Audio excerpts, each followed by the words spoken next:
Radhe Radhe to everyone. And I could not shoot any video since long, not because I do not want to shoot videos. I literally love to shoot the videos, especially spiritual videos, but because of some certain reasons like my health issues, and I was taking care of my health, still I am taking, तो मैं उस वजह से video shoot नहीं कर पाई। Otherwise मुझे spiritual videos बनाने का बहुत ज़्यादा शौक़ है। और कल भी जब मैं भागवत पढ़ रही थी, एक्चुअली जब मैं भागवत पढ़ती हूँ और श्रीमद् भगवत गीता पढ़ती हूँ, मैं दोनों बुक को साथ साथ पढ़ती हूँ थोड़ा थोड़ा, और मैं उन्हें कनेक्ट करने की कोशिश करती हूँ कि वो हमें क्या मैसेज देना चाहती हैं, भागवत हमें क्या मैसेज देती है और श्रीमद् भगवत गीता हमें क्या मैसेज देती है। तो कल हमने एक स्टोरी पढ़ी। इससे पहले मैंने ऋषभ देव जी, जो जैन धर्म के सबसे पहले तीर्थंकर हैं, उनकी स्टोरी पढ़ी, उनकी कहानी पढ़ी भागवत में कि किस तरीके से वो जो है दिगंबर बने, यानी कि आत्मा जो कि शरीर के अंदर है, उनकी आत्मा, उसने अपने शरीर की सुध बुध बिल्कुल खो दी। अपने वस्त्रों की सूध नहीं रही, भोजन की कोई सूध नहीं रही, किसी भी प्रकार की जब तन की कोई सूध नहीं बची तो वो फिर दिगंबर कहलाए, क्योंकि उनकी अवस्था ऐसी आ चुकी थी कि वो निर्वस्त्र हो चुके थे। कोई भूख नहीं, कोई प्यास नहीं, कोई उन्हें अपनी कोई किसी भी बात की कोई परवाह नहीं बची थी, बाहरी आवरण से उन्हें कोई मतलब नहीं बचा था, तो वो दिगंबर कहलाया। उसके बाद फिर नेक्स्ट कहानी आती है भरत जी की। तो भरत जी, जैसे कि हम सभी जानते हैं कि हमारे देश का नाम भारत उन्हीं के नाम पर पड़ा था, भरत के नाम पर पड़ा था। तो भरत जी जो है आश्रम में रह रहे थे, मतलब वो भी भगवान के अनन्य भक्त थे और आश्रम में रह रहे थे।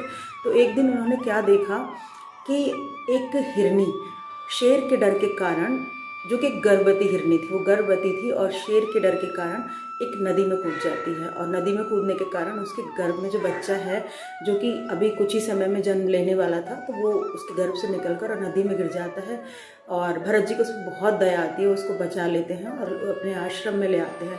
और उसके साथ उनका बहुत ज़्यादा लगाव हो जाता है, उसको बहुत जुड़ाव हो जाता है, बहुत अटैचमेंट हो जाता है, उसको बहुत प्यार करने लगते हैं। हर समय बस उसी को देखते रहते हैं।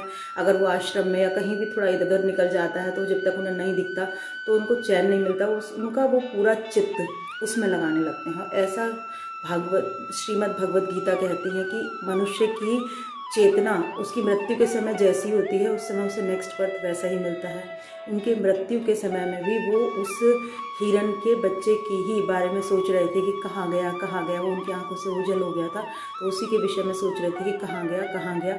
और भरत जी, जो कि भगवान के अनन्य भक्त और इस चक्रवर्ती राजा, उनको हिरण का जन्म मिला सिर्फ इस कारण क्योंकि उन्होंने अपने जो चित्त था वो उस हिरण के बच्चे में लगाया था। अब हम अगर अपनी बात करते हैं, हम अपने विषय में देखते हैं, तो हम तो अपना चित्त हमेशा दूसरों की बुराई करने में लगाते हैं, दूसरों की कमियां ढूंढने में लगाते हैं, दूसरों की अपनी पूरी ऊर्जा हम दूसरों के ऊपर ही खर्च करने में लगाते हैं कि वो क्या कर रहा है, उसकी लाइफ में क्या चल रहा है, उनके सोर्स ऑफ इनकम क्या हैं। तो अब मैं, जैसे कैशियर होता है, तो बैंक में कैशियर होता है तो पूरे दिन भर पैसों का लेन देन करता है, लाखों रुपए वो इधर से उधर करता है, लाखों करोड़ों रुपए वो इधर से उधर करता है, लेकिन क्या वो उसके हो जाते हैं? नहीं होता, उसे उसका कोई लाभ नहीं मिलता।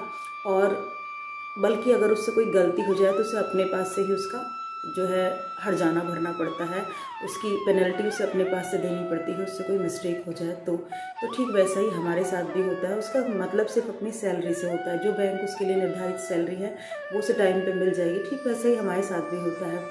हमारी लाइफ में हम किसी की बुराई कर लें या भलाई कर लें या कुछ भी कर लें तो उससे हमारे ऊपर क्या ही फ़र्क पड़ने वाला है। हमें अपने ऊपर वर्क करना है, अपने ऑरा को इतना मैग्नेटिक बनाना है कि लोग हमसे सीखने के लिए आएँ, हमसे पूछने के लिए आएँ, हमसे जानने के लिए आएँ, हमारी लाइफ स्टाइल को देखने के लिए आएँ। और बहुत सुंदर जीवन, एक बिल्कुल प्यारी सी जैसे चिड़िया होती है कि अपना एक सुंदर सा घर बना के रहती है। मैंने ऑनलाइन मंगवा के चिड़ियों के लिए बहुत बास्केट बहुत सुंदर सुंदर सी टांगी वहाँ पर जाल में, ताकि वो इसमें आ जाया करेंगी और वो कुछ दाना खा लिया करेंगी। पूरा दाना भी वैसे का वैसा ही पड़ा है, पूरा पानी भी वैसा का वैसा ही पड़ा है। और घोंसला तो मुझे पता था कि वो हमारे बनाए हुए घोंसले में कभी नहीं रहेंगी, तो इसलिए मैंने कभी घोंसला नहीं लगाया। और वो खुद ही बनाती रहती है ऊपर ला के, वो 8 दिन से घोंसले की तैयारी कर रही है और एक पेड़ के पत्ते जोड़ के। लेकिन वो ऐसा यहाँ पर इसलिए कर रही है क्योंकि वो यहाँ अपने आप को सुरक्षित महसूस कर रही है हर प्रकार से। उसे पता है कि ये मुझे कोई हार्म नहीं पहुंचाने वाली, तो इसलिए यहाँ पर एक शांत जगह देख के पूरे दिन वर्क करती रहती हैं।